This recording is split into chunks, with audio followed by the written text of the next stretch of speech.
Hey guys, welcome back to the channel. Well, when I put out my video yesterday of green knives, and I just did the traditional ones, and I said I had a lot more. Andrew from Baxter's Blades left a comment and said, I want to see all of them. So I was like, okay, well, let's go through it. So as you can see, my board is filled with modern green knives, and we'll go through them. Uh, this is definitely a fun thing. I actually found one like this little guy here that I was like, oh, I could have included him yesterday, but totally had overlooked it. It's one of those things of searching through the knife room and finding things that you forgot were there. So in in no particular order, I guess we'll start at the top left and then hit the bottom row. So let's see what we got here. This is the dozer from K-Bar, and it does have a thumb stud, but they are kind of hard to deploy. You get this mid lock, but this has got your green scales, black pocket clip, non-reversible. It's kind of riveted in there, but nice black blade on it. You're gonna see a lot of black blades today. There's something about green and black, they just always go together. But yeah, this is just a fantastic little work knife. Which steel is this one in? Let's see here. It doesn't say. So that's the model number. These are made in Taiwan, but handy little work knife. I guess it is reversible. Never noticed that. You can take that screw off and flip it over to the other side. There you go. Learn something new when you pay attention. Uh, I guess I'll just leave that in. We'll discover things together as we go. But yeah, this is actually a very lightweight knife. Very cool. I do have reviews on just about all of these. In fact, bonus if you tell me at what point you noticed that I have a new knife it's making its debut in this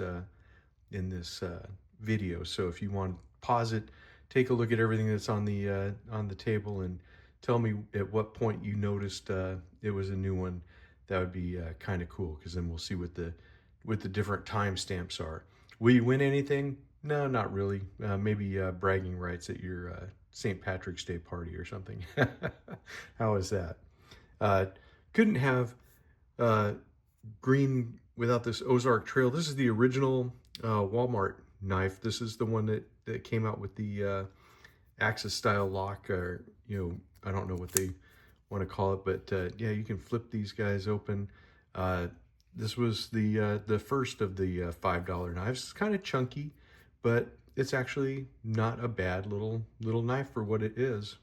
It's just a very simple work knife. So one that the internet went crazy for it a couple of years ago, and everybody looks forward to the cheap Walmart releases every year now. That was a thing this year with the orange D2 knife, which to tell you the truth, I looked at it, but I just didn't care for it that much.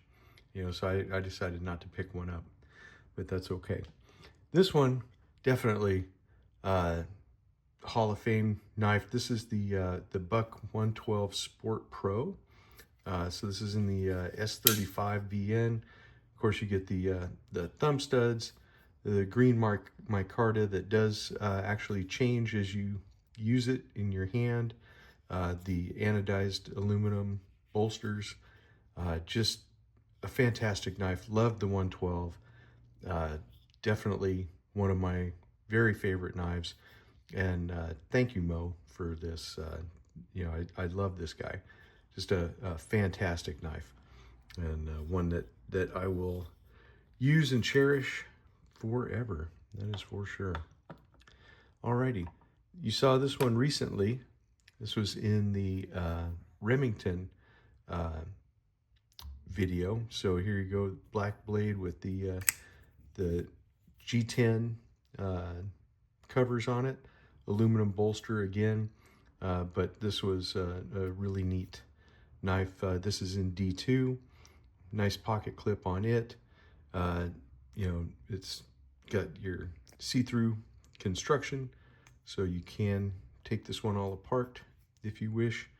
I believe it's riding on ball bearings, but just a really cool little handy knife. Definitely one that is very pocketable and very easy to carry. Uh, the Very much like the Roper Scout. And so there you go. This one that I found, this is a little LL Bean knife, and you might think it's a Victorinox, but actually no, this is a Wenger. So as you can see here from the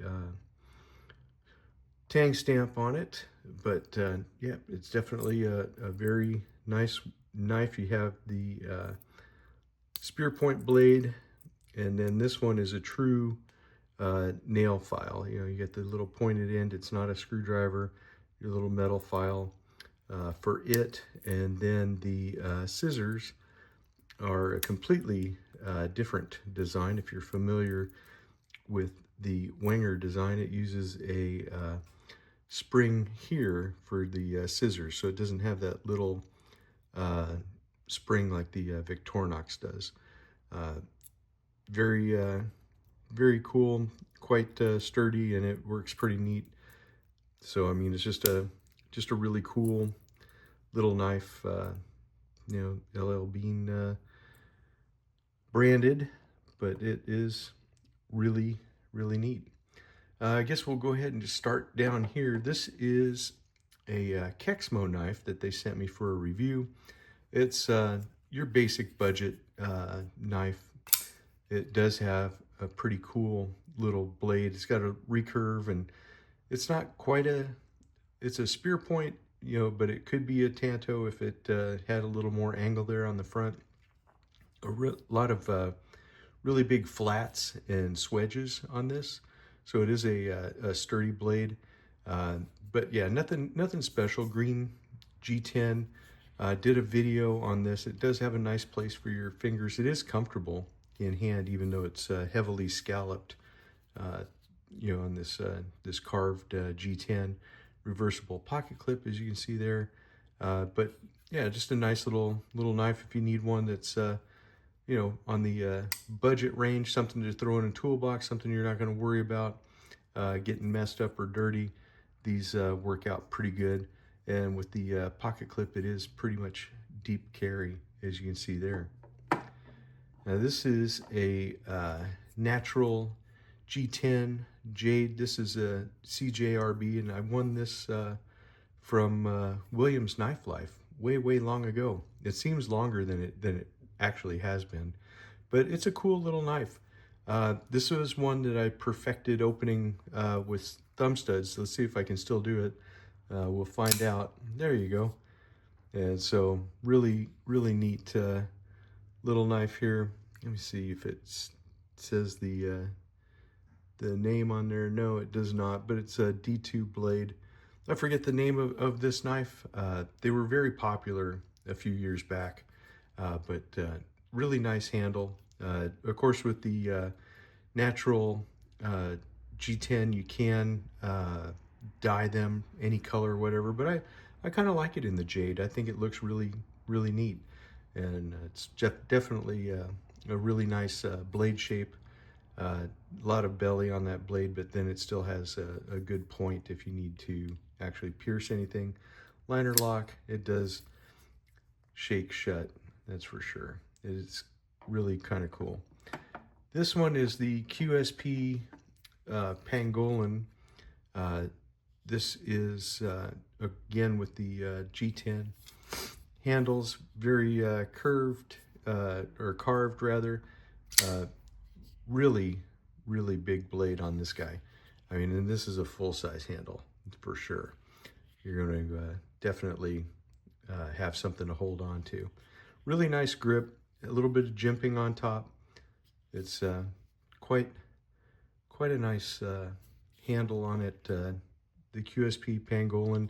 This is, I think, the largest of their flippers right now, if I remember right. But definitely a very cool knife. Now this next one is a gift that was from Stuart Harvey. This is the Canadian version of the Air Ranger from Gerber. So in Canada, they can't have the thumb studs. So he sent me one because you can't buy one without thumb studs in the US. I never really did buy a US model. I probably should, just to go with it to compare and contrast. But it has the kind of greenish aluminum scales on it.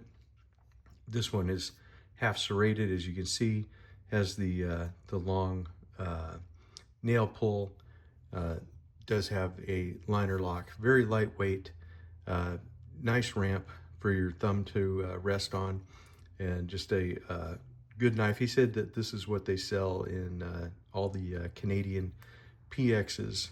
Of course, that was a couple years back. They may sell a different brand knife or a differently modified knife now, I don't know. But you know, definitely lightweight, slim, carries well in the pocket, and you do have the non-reversible pocket clip on this one, even though it's held on with screws. So if you don't like pocket clips, you could take it off. It does have this cross hatching, which gives you actually a quite good grip on here. So definitely an interesting knife, one that is I guess unique for an American collection, but that's pretty cool, I think. And this one is the Petrified Fish Victor, and this is definitely one of my favorite modern knives to carry. I really like it. Got the G10. It just has the little opening here, so you can actually reverse flick it, or you can use the light switch. But I just absolutely love that that clip point. It's just so nice and so rugged, and you have really nice swedge on the top there. But what a great knife. I mean, very comfortable in hand, and it's a liner lock like most of these are. But with that little cutout, you can grab it with your finger, and when you don't mess it up like I did, you can actually get it to lock out in place, you know, so you can kind of spidey flick it or reverse flick it, whatever you want to call it. Your light switch does turn into a impromptu guard on here. Nice sharpening choil there. You know, just really, I don't know. I can't say enough about this one for a modern. I really, really like it. So if you're into a kind of a larger knife, this is definitely one that I would say consider. Really, Petrified Fish makes quite a few good models, so definitely try it out. This is the MKM Izanzo is what it is. This one in the fat carbon, and these are a really cool knife. Of course, Italian, made over in the Mangia area. This is the Vox, but really nice little bulldog knife. You can grab it up here, and you can got some jimping up at the very front, so you can really bear down on this thing. If you need to cut rope or cut something that is a hard material to get through, you can actually put quite a bit of pressure down on it, or you could use your index finger on top also. A lot of curve to that blade, so you get a really nice cutting action on it. Just a really neat knife, of course, with the big hole. Like I said, when you are not in, when you're way out of practice, easy for me to say. I'm making this early on a Sunday morning, so 1 cup of coffee, and let's see if I can get it. I don't know if I can. I may not be able to. There we go. Just had to put some wrist in it. There you go. This is really lightweight, cool knife. I really like the fat carbon fiber. It's kind of shiny, but kind of matte at the same time. It's a very cool thing. This is a knife that I won from Big Red EDC. Had a one of his weekly contests, and I guessed the correct number to win this. So it was a really nice little prize package. Alrighty, here we go. Here's the new one. This is the Yonder. And so I had to get one. I'm a big fan of Zach in the Wild. I'm a big fan of, NAFs and Ben and his stuff that he's got going on. So when these guys, when Zach said he had partnered up with Civivi and they made this knife, I had to get in on it. It's a little smaller than I thought it was going to be, but what a great knife. And the fact that he called it a spay blade, you guys knew I was going to get it. He said this is a spay blade. So I'm in. You can get all 4 fingers on it. It really is very compact. Zach's little logo is there, which I like that. But when you look at how much belly this knife has and the way that you can follow that cut around, that is so nice. You do have a, kind of a blunt edge there, but it does have a point at the end. So definitely got the swing shut action. It has the crossbar lock. But yeah, it's just a fantastic little knife. Really like it. I was kind of holding on to it, waiting for to give it a full review. I got this at Christmas, and I've been carrying it off and on with my other knives, and it's just very great in pocket. I love how he angled the top here, so when you have it in your pocket, this is a nice deep clip. As you can see, the screws are countersunk, which makes a big difference to me, because then you don't have to worry about material getting caught up there. But your hand, when you go into the pocket, it just glides past this, and it's all rounded over. Everything is reversible pocket clip, as you can see here. No lanyard hole at all. So if you're not a lanyard fan, this may be something for you. But the 14C28N blade, that's just a fantastic steel. I just think it's fantastic, and just what a great knife. Love the black finish on the blade. So you knew when it came out in green and black, I had to get it. I mean, that was a definite on this one for sure. But yeah, it's just fantastic knife. I can't recommend it enough. If you're into moderns, this would be a good one. Now a couple blasts from the past. And how many of you guessed that the Yonder was there? I don't know. This is my Buck 110. This is the Buck Light, and I got this back when I was in the service. So this was the knife that I would carry with me when I was going out to the field and stuff. Just a fantastic knife. It's been with me, like I said. I bought it when I was overseas in Germany, and then I had it in the States, and then I went on an exercise to Korea, and I had it. So it's actually traveled with me on 3 continents. So it was basically just a great camp knife. Did everything I ever asked it to do, but it's a buck. What can you say about the Buck 110 except that it just works? It's a fantastic knife. The lightweight version, I really very much appreciated that, because you got to carry so much stuff that when you get something lightweight, especially when it's a big knife, a big performer like this, I mean, you can't go wrong. And I actually like this the Velox handles and stuff. Of course, this is based on their finger groove 110, but I like this a lot better than the newer Buck 110 Light. So I mean, this is just a fantastic knife, one that makes me want to get a 110 with finger grooves, because I don't have one of those yet. But it's a great knife, and one that you definitely should consider. Any of the Buck Lights, that's for sure. But I do like that handle configuration a little bit better. And then the last one, last but not least, one of my big favorites. This is a first gen Cold Steel AK-47. I say first gen because if you've looked at any of the newer ones, they did redesign the handle grip a little bit. So I like this first gen. Plus they took away this pocket grabber. You know, now I never really was able to use it as a pocket grabber. I've tried that a couple of times, and it doesn't really deploy it well. It's probably user error on my part, but I used to carry this thing a lot. And this is just a really fun knife, and with a tall blade like that, I just loved it. You know, I think they changed the lock on it. It's no longer a crossbar lock on the newer ones. Now this one fits my hand really well.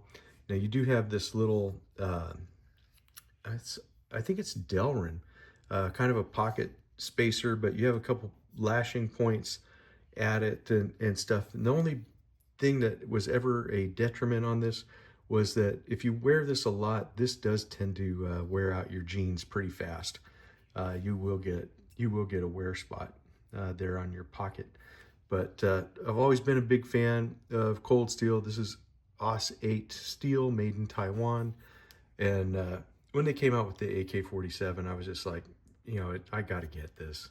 It just appealed to everything that's that makes you a cold steel fanboy. You know, it's a big knife, it's a tall blade, it's, you know, got this amazing lock on it, and you know, just basically made for action. Reversible pocket clip. You can see the hole there.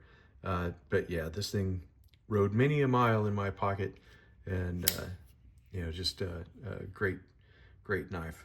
I just always enjoyed it. Really, it's big. I got to tell you, it's big. But you know, if you got pockets that'll stand up to it, then there you go. Not a bad knife at all. Okay, there you go. As you can see, I have a lot of green knives. It just seems to be something that that I have a lot of. And we'll put this buck that way so it kind of looks better in the shot. So now you can see why I had to break this up into 2 videos, because if I would have had to do the slip joint ones here, I would not be able to fit them all onto my my little board there. So it's been a wild ride. Thank you for going through my green knife collection with me. Have a happy St. Patrick's Day. Be careful out there. I want you guys to be around for the videos that are going to come after St. Patrick's Day. And I will see you in the next one. Take it easy, guys.